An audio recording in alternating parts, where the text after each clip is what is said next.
Hey everybody, what's up? It's Jerry Ziadat with PADLAB Real Estate, PADLAB Financial. Some of you may know we recently opened up PADLAB Commercial, a new division of our real estate company, and I'm sitting here with one of our brokers, Michael Hawkins. I want to introduce Michael to you guys. We're going to just talk about commercial properties, how to get into commercial real estate, some questions that people have, and just have a conversation. So if anybody has any questions, follow-up questions on this video, or something comes up in your mind, DM us, send us the question. We'd be happy to talk to Michael and make another video and give you some more feedback and more answers. So that being said, let's get started. Michael, thank you. How you doing, buddy? Good. How are you? Good. So I guess, tell the audience, tell the people that are watching here, who are you, what do you do, and give us an introduction on yourself and how you got into real estate. Okay, so my name's Michael Hawkins. I have always had a passion for real estate. So when I was 19 years old, I actually got my real estate license in Nebraska. 19. I lived at home. Day I turned 19, I took the test and I passed. So I lived at home for about a year before I moved out here. Didn't sell anything but one house in that entire year, but I did learn a lot about real estate, and it became more apparent that was a passion that I had kind of burning inside, and I always wanted to do something. In fact, my goal when I was 19 was to open up my own brokerage. That never transpired, but once again, it's always been around real estate for me. So when you got started, was it more of a thought process that you wanted to be in real estate for income reasons, or more like, I'm really interested in this, and kind of look at it? For both, Okay. really both. But I always did have a kind of a passion for building things and that kind of thing. So, but I also understood the financial part of, obviously, having your own brokerage and being able to expand and so forth. So, was that something that you were kind of interested in, or was it like somebody in family was in real estate, or a friend, or you just kind of, this is what I want to do? Yeah, this is really what I wanted to do. I kind of had a vision from high school, and that's kind of where it went, and I always wanted to be in real estate. Nice. So then about a year and a half later, then I ended up moving to Arizona, and then at 21, I actually bought my first property, my rental. I lived in an apartment, actually. So you bought a rental before you actually bought your own home? Yeah, actually I bought two. Oh, wow. I bought two rentals, and I actually lived in an apartment. And then I finally, my third purchase was actually my own house. It wasn't very big, but nonetheless, my third purchase was my own private residence. So, I mean, you said it was like, 19, 20 years old, back then, right? Yeah, so I was 21 when I bought my first house, okay. And I was latter part, so I don't know if I was 22 yet when I bought my second house. Just me being that I have a few properties myself, have you kept those properties long term, or do you not own any of those anymore? No, I don't own any of those. So one thing that I think many first-time investors, because my idea was to actually buy a house every single year, and I actually put them on 15-year mortgages. And my goal was to actually buy one house every year, and then at the end of 15 years, I'm going to have 15 homes, obviously, all pretty much in some form or not. My first one being paid off. And then from there, it actually even got better. I bought land that I was going to build on. I bought a vacation home. So it continued on. But the problem when you do not have a mentor, and I strongly recommend anybody who's going to get into investments to get a mentor. Mm-hmm. They're going to put you on a path that you never thought you would have probably do on your own. You need that structure. So you had to figure all this stuff out yourself. I did, and I made a lot of mistakes. But obviously, by having a mentor, I mean, even professionals in today's world, they have coaches and mentors. I mean, CEOs of massive companies have coaches and mentors. It's invaluable. Right. It'll short track you, and why not have them make the mistakes instead of yourself? Right. I look at it as almost like parenting. The way I look at when I'm raising my children is all the mistakes I've learned in my life, I hope to give you the lessons that I've learned so that you don't go make those same mistakes. So having a mentor is kind of the same way. Hey, I've been through it. Let me teach you so you have a head start. Right. Yeah. And knowing what I know now in today's world, purchasing single families, and obviously real estate, you can make a lot of money in real estate and investing in single family homes. However, knowing what I know today, my direction is multifamily now, all the way, just because it's such a more scalable business. So that was actually one of the things I had written down that I wanted to ask you. So just as we're talking about you and your history in this business, I guess let's just go into that. You said multifamily, but what type of real estate do you do? What do you specialize in, and why? Okay. So in today's market, I specialize mostly in multifamily, but I have been kind of branching off in other things such as leasing and so forth. But multifamily is really where I see, especially in today's market, in our current climate right now, multifamily is just a great place to park money. Because of obviously inflation and so forth.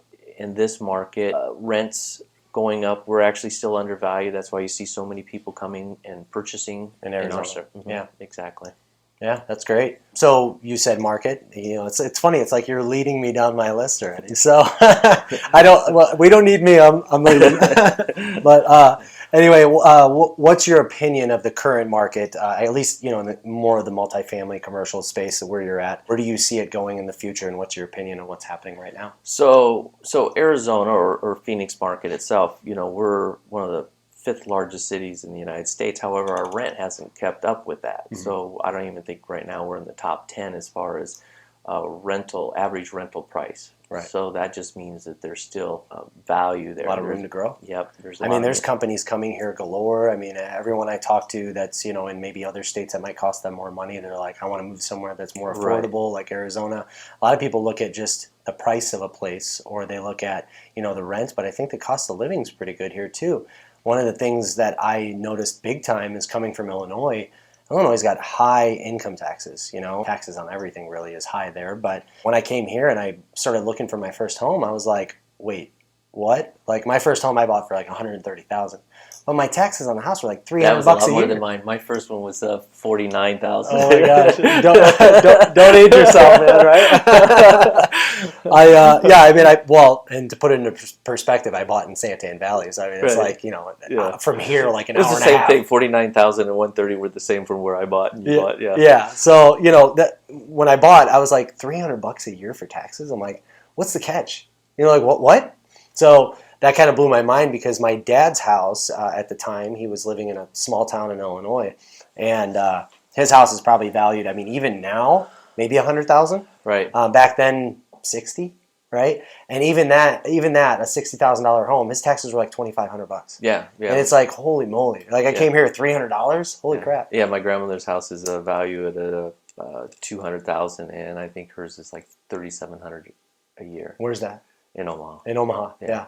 So taxes, being that income taxes are low and property taxes are low, it's awesome. I see some of the homes right now, you'd be looking at $500,000-$600,000 and see $2,000 or less for yearly taxes. It's pretty awesome. Right. But that being said, I guess current market, what you think of it, what are your opinions on it, and what do you see happening as we go forward? Well, we talked about the rents, Right, rents are certainly undervalued, even though we've probably been one of the fastest rising in the rents, but they've been so far behind that's why you see these large jumps in Arizona or Phoenix market itself on the top of the charts. Moving forward, we have over 250 people net per day moving into our market. Mm-hmm. They got to go someplace. Right. We have low inventory in our market, so that's going to keep the demand for apartments as well as obviously houses. That's going to keep it up. There's more people moving here than we actually have of supply. Right. Right. So that's going to make that continue to grow.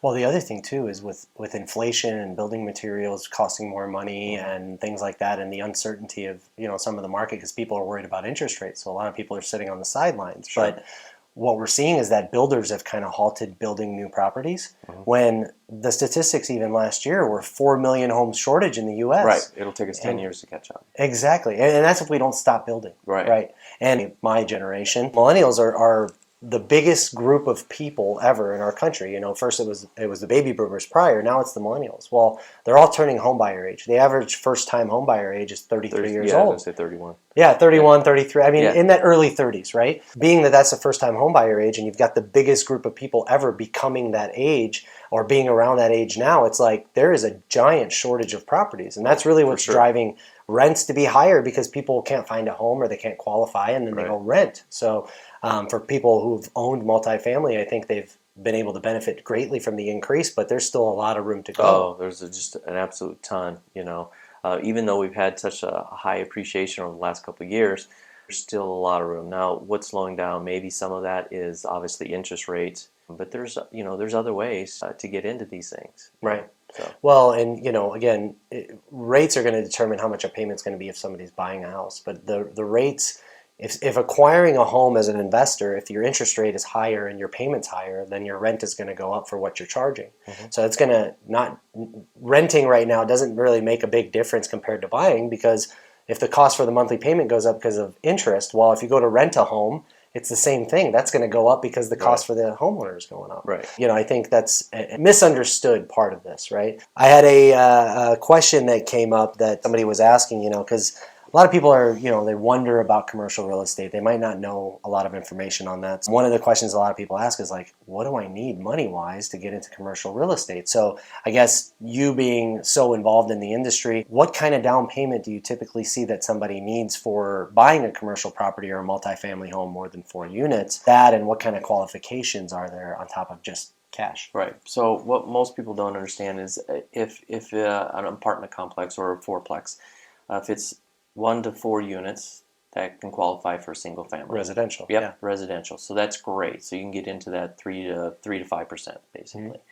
Yeah, from what I understand, if you live in one of the units, and I do these mortgages too, 3.5% down on FHA, and I think a 4 unit they allow you to go up to like 900,000 for a loan amount. And it depends on obviously what city you live in or what state you live in, so that determines that amount. But up to 4 units, that qualify for a single family loan. Once you get to 5, then the how it works in multifamily is most of the qualifications is done on the property. They're going to ask for 25% down, typical rule. It may go up because of debt service. So obviously if you're going to have to take out a loan on that, there's a debt ratio in there which is 1.2. Most lenders want it to be 1.2 or above. And just to explain to the audience, 1.2 when you're saying debt service, essentially the payment that the property is going to have, the rent or the amount of income that you're going to make on the property renting out those units has to be 120% of the payment or more. Correct. In Thank simple you. terms. Yep. Appreciate it. Something that I've heard you talk about a couple times in our conversations and just kind of seeing what you're doing. Syndications has been a big thing. A lot of people, you know, when they're looking at online things or they follow these mentors or people in commercial, things like that, and somebody like a Grant Cardone, all he talks about is syndication, right? Yeah. So what is syndication? How does it work? Try to explain it for people in layman's terms. Okay, so syndication is basically, you know, that's something scary for a lot of people. They go, oh, look, $1 million, I don't know, 6-unit property, $1 million. Where am I going to come up with the down payment for $1 million? Yeah, you need $250,000 minimum. Right. And some people don't have that. So syndication is just another way, and there's a couple different structures, but you have a general partner or a sponsor. They create the deal, they find the deal, they structure how it is going to be passed along to the limited partners or passive investors. So you have the general partner, which is basically like managing the deal, and then the limited partners are all like, let's say if you needed $250,000 down and each person put $1,000, you had 250 of them. Right. Those would be the limited partners. That is correct. Cool. And there's so many different ways to structure it. There's just a lot of different ways, and then there's also requirements because the way you have to present that to investors. You have accredited and non-accredited investors, so you have to understand that part of it so that you don't get yourself in trouble with the SEC. Right. Okay. Yeah. It's very important that you do that so that you don't have the SEC knocking on your door. All right. Awesome. Well, thank you for that. I appreciate it. That sounds like an easy way for somebody to get into multifamily in the beginning. You know, it really is. Thinking that you have to handle or shoulder all of the down payment and everything else, but it's a very lucrative way to also increase your return on your investment. So being that you have such a low initial entry with syndication, if there was, let's say, 100 partners or limited partners, if there was 100 people and they all put in the same amount, let's just say for the sake of this argument, they all put in the same amount of investment up front, they would each get 1% of the profit? In that case, you need to kind of figure out so that you're not diluting the return for those investors. So if it was, let's say make it a little bit bigger. Let's make it with $10 million and you needed to come up with $3 million. You need to make sure that you don't get too many investors, so you set how much minimum investment. Right, exactly. So that obviously when you present your presentation projections and stuff on their return for that, you need to make sure that you don't take in extra investors and then all of a sudden now you're diluting how much you're paying out to everybody. So while the percentage might not be different, amount as far as the monetary amount would go down. Right. Great information there. I'd love to talk to you more about this when we're off camera here. But as an agent, I'm a licensed real estate agent. Now I've got a lot of things going on, but we've got a lot of real estate agents, so we talk to people that work with our team, things like that. But as an agent, if I were asking you, how would I get into commercial real estate, and where would I start if I want to do what you do? Especially if you're already working with in a brokerage such as PADLAB, partner up. That's the only way you're going to expand your knowledge. So they need to reach out, get a mentor, and do some deals. So being that commercial is growing and housing is needed, and there's a lot of people wanting to invest in commercial, things like that, agents might want to kind of dabble in that or maybe specialize. That being said, you keep saying mentor. I wanted to ask you, if I wanted to do this or one of our agents wanted to do this, would you be willing to be that mentor? Oh, absolutely. Especially in the commercial world, whether you're a client or another agent, you need to find somebody you feel trustworthy, that are going to take you down, give you the time that you need to learn this trade. Obviously, you're going to have to do some training on your own, right? But to give you the foundation so that you can build on it, you need those building blocks.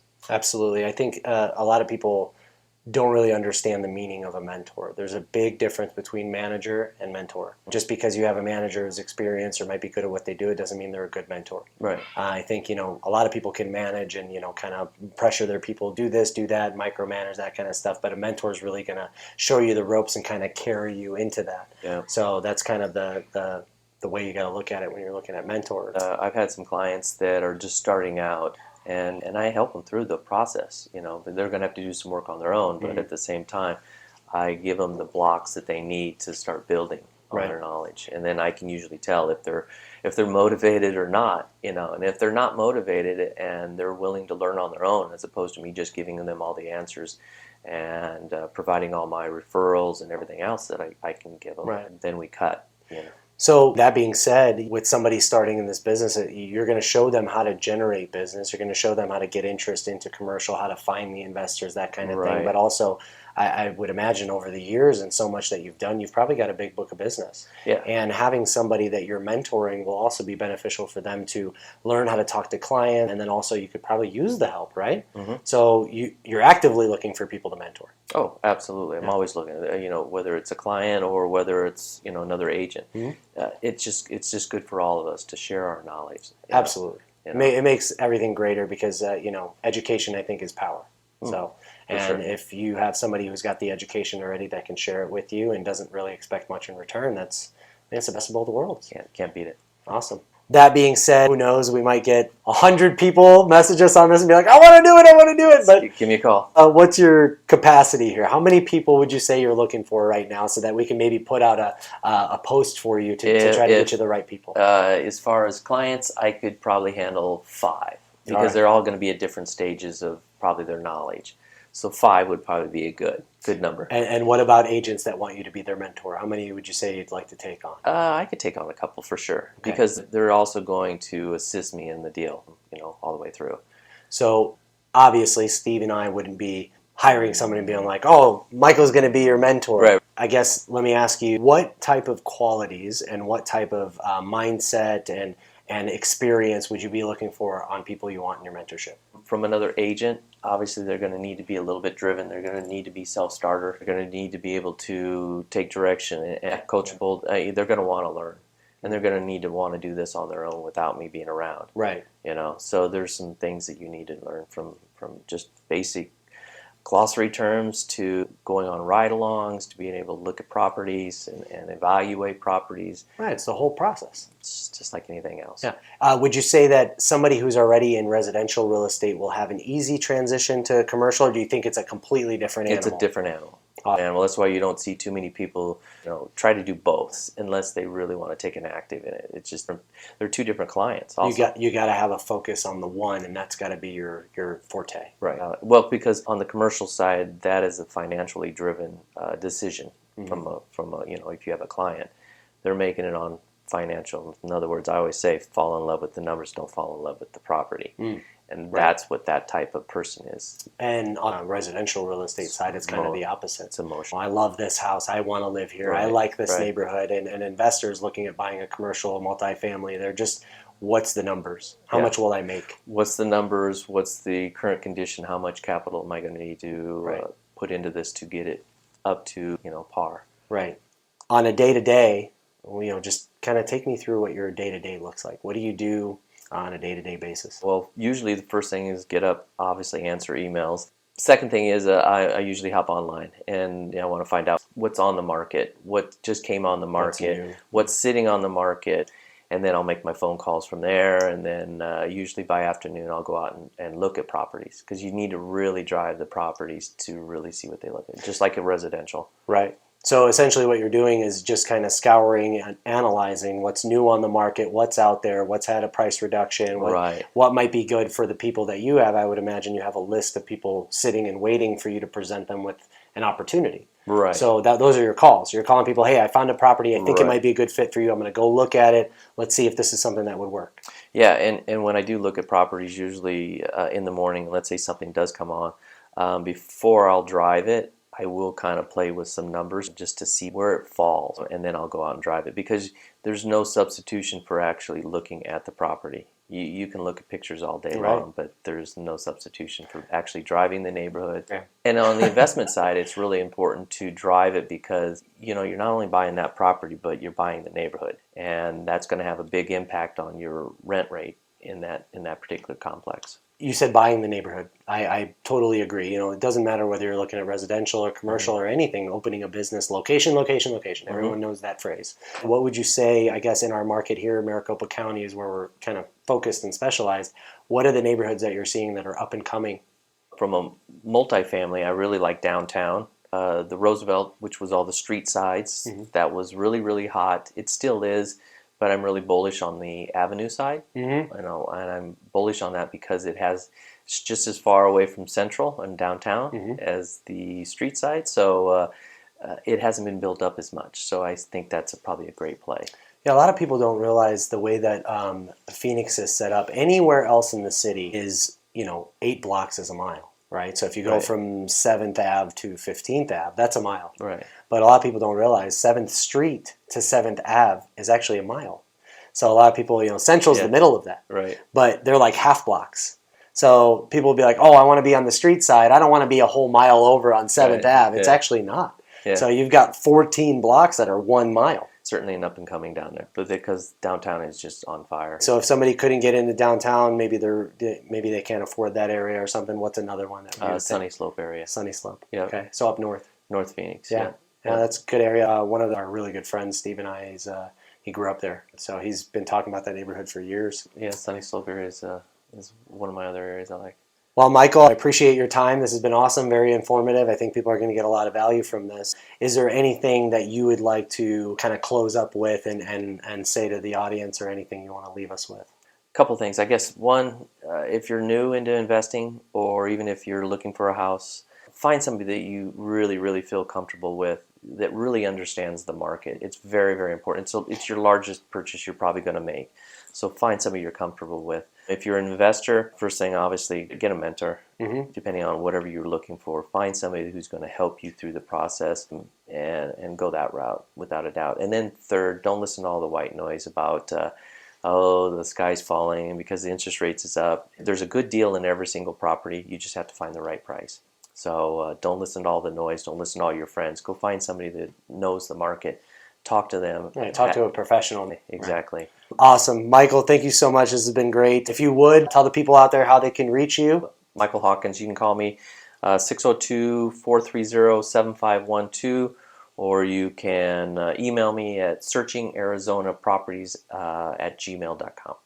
Awesome. What about your Instagram handle? Michael Sells Real Estate. Michael Sells RE. Okay, so Michael, Michael. Correct. SELLS? Yes. RE. Yep. Michael Sells RE. All right, everybody. Thanks so much for tuning in. Michael Hawkins here again. I hope you got some value out of this. If you need anything, you're looking for a mentor, you want to get into commercial real estate, please either send us a message on our site, send Michael a message, email him, call him. You've got his info. Let us know if you have any questions, and we'll see you on the next episode.